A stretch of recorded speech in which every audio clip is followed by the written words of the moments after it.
नमस्कार साथियों, स्वागत है आपका उत्तर प्रदेश पुलिस हिंदी की श्रृंखला के एक और नई वीडियो में। तो बिना समय गवाए शुरू करते हैं आज का वीडियो।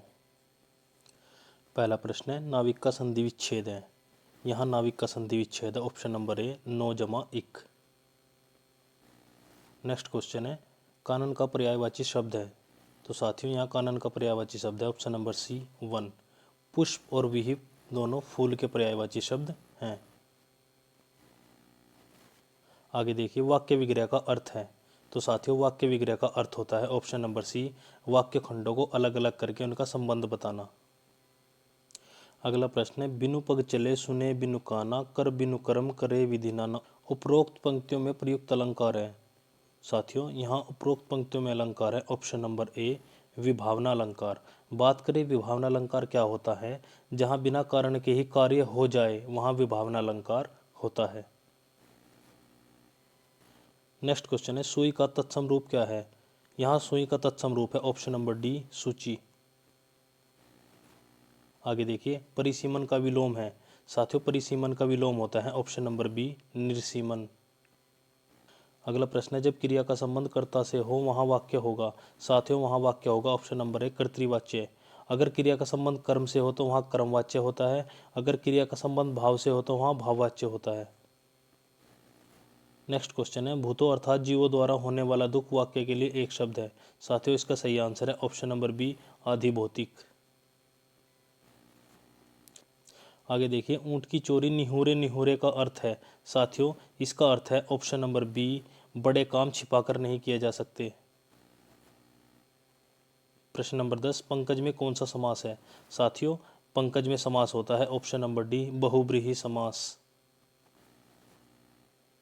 नेक्स्ट क्वेश्चन है, अयोगवाह कहा जाता है। साथियों अयोगवाह कहा जाता है ऑप्शन नंबर बी, अनुस्वार एवं विसर्ग को। प्रश्न नंबर 12, एक और अजगरही लखी एक और मरगराए, विकल बटोही बीच ही परियो मूर्छा खाए। उपयुक्त पंक्तियों में प्रयुक्त रस है। तो साथियों उपयुक्त पंक्तियों में प्रयुक्त रस है ऑप्शन नंबर सी, भयानक रस। नेक्स्ट क्वेश्चन है, से विभक्ति निम्न में से किस कारक के लिए प्रयुक्त होती है। तो ये प्रयुक्त होती है ऑप्शन नंबर डी, करण कारक के लिए।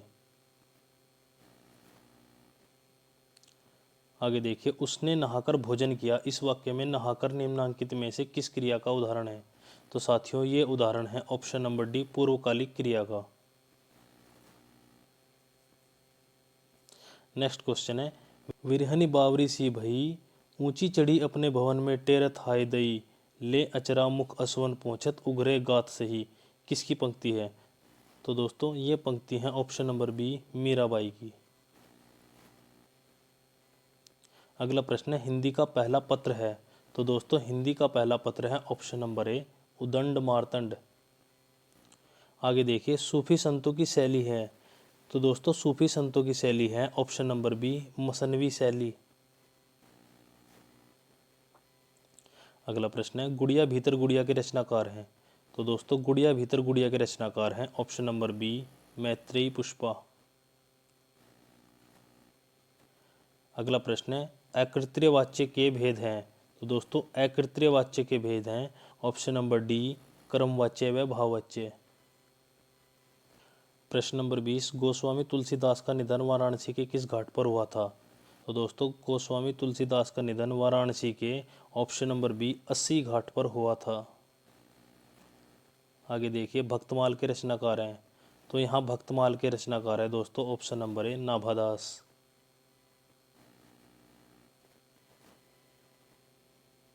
आगे देखिए, नीचे दिए गए गद्यांश को पढ़कर पूछे गए प्रश्नों के सही उचित उत्तर वाले विकल्प को चुनिए। तो साथियों चलिए इस गद्यांश को पढ़ते हैं। सौंदर्य की परख अनेक प्रकार से की जाती है। बाह्य सौंदर्य की परख समझना तथा उसकी अभिव्यक्ति करना सरल है। जब रूप के साथ चरित्र का भी स्पर्श हो जाता है, जब उसमें रसास्वादन की अनुभूति भी होती है। एक वस्तु सुंदर तथा मनोहर कही जा सकती है, परंतु सुंदर वस्तु केवल इंद्रियों को संतुष्ट करती है, जबकि मनोरम वस्तु चित्त को भी आनंदित करती है। इस दृष्टि से कवि जयदेव का बसंत चित्रण सुंदर है। सुंदर शब्द संकीर्ण है, जबकि मनोहर व्यापक तथा विस्तृत है। साहित्य में साधारण वस्तु विशेष प्रतीत होती है तथा मनोहर कहते हैं। तो दोस्तों चलिए इसका पहला प्रश्न देखते हैं, सौंदर्य की परख की जाती है। तो दोस्तों सौंदर्य की परख की जाती है ऑप्शन नंबर बी, इंद्रियों की संतुष्टि के आधार पर। आगे देखिए, रसास्वादन की अनुभूति का बोध होता है। तो दोस्तों रसास्वादन की अनुभूति का बोध होता है ऑप्शन नंबर ए, चरित्र स्पर्शी रूप से। नेक्स्ट क्वेश्चन है, गद्यांश का उपयुक्त शीर्षक है। तो दोस्तों यहाँ गद्यांश का उपयुक्त शीर्षक है ऑप्शन नंबर डी, सुंदरता की संकीर्णता। आगे देखिए, मनोहर का संधि विच्छेद है। तो साथियों मनोहर का संधि विच्छेद है ऑप्शन नंबर बी, मन है जमा हर। आगे देखिए, कवि जयदेव का बसंत चित्रण सुंदर है पर मनोहर नहीं क्योंकि। ऑप्शन नंबर डी, यह चित्त को आनंदित नहीं करता। अगला प्रश्न है, कौन सा वाक्य शुद्ध है। तो दोस्तों यहाँ शुद्ध वाक्य है ऑप्शन नंबर सी, गलियों को चौड़ा करना आवश्यक है। आगे देखिए, देहात शब्द का विशेषण रूप है। साथियों यहाँ देहात शब्द का विशेषण रूप है ऑप्शन नंबर ए, देहाती। नेक्स्ट क्वेश्चन है, यह कमला की गाय है कौन सा कारक है। तो साथियों यहाँ कमला की गाय है में कारक है ऑप्शन नंबर डी, संबंध कारक। अगला प्रश्न देखिए, मनोरथ शब्द का संधि विच्छेद है। साथियों यहाँ मनोरथ शब्द का संधि विच्छेद है ऑप्शन नंबर बी, मनः जमा रथ। प्रश्न नंबर 31, प्रवचन में उपसर्ग है। साथियों प्रवचन में उपसर्ग है ऑप्शन नंबर सी, प्र। अगला प्रश्न देखिए, रानी केतकी की कहानी के रचनाकार हैं। साथियों रानी केतकी की कहानी के रचनाकार है ऑप्शन नंबर डी, इंशाअल्लाह खां।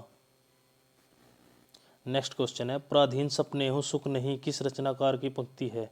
साथियों ये पंक्ति है option number D, Tulsidas ji की। अगला प्रश्न देखिए, वह थोड़ा बीमार है इस वाक्य में थोड़ा में कौन सा क्रिया विशेषण है। साथियों इस वाक्य में क्रिया विशेषण है ऑप्शन नंबर ए, परिमाणवाचक क्रिया विशेषण। अगला प्रश्न है, अमृतलाल नागर के किस उपन्यास में गोस्वामी तुलसीदास की जीवनी को आधार बनाया गया है। तो ये बनाया गया है ऑप्शन नंबर सी, मानस का हंस में। आगे देखिए, निम्न में कौन सा शब्द अमात्रिक है। साथियों यहाँ अमात्रिक शब्द हैं ऑप्शन नंबर सी, कलरव। अंतिम प्रश्न है, तरनी तनुजा तट तमाल तरवर बहुछाय में कौन सा अलंकार है। साथियों तरनी तनुजा तट तमाल तरवर बहुछाय में अलंकार है ऑप्शन नंबर ए, अनुप्रास अलंकार, क्योंकि यहाँ तय वर्ण की आवृत्ति बार बार हुई है। तो साथियों यह था हमारा आज का उत्तर प्रदेश श्रृंखला की हिंदी सीरीज का प्रैक्टिस सेट नंबर 3। आपको कैसा लगा हमें ज़रूर बताइएगा, और ऐसे अधिक वीडियो को देखने के लिए आप हमारे चैनल को सब्सक्राइब करें और वीडियो को लाइक करें। धन्यवाद।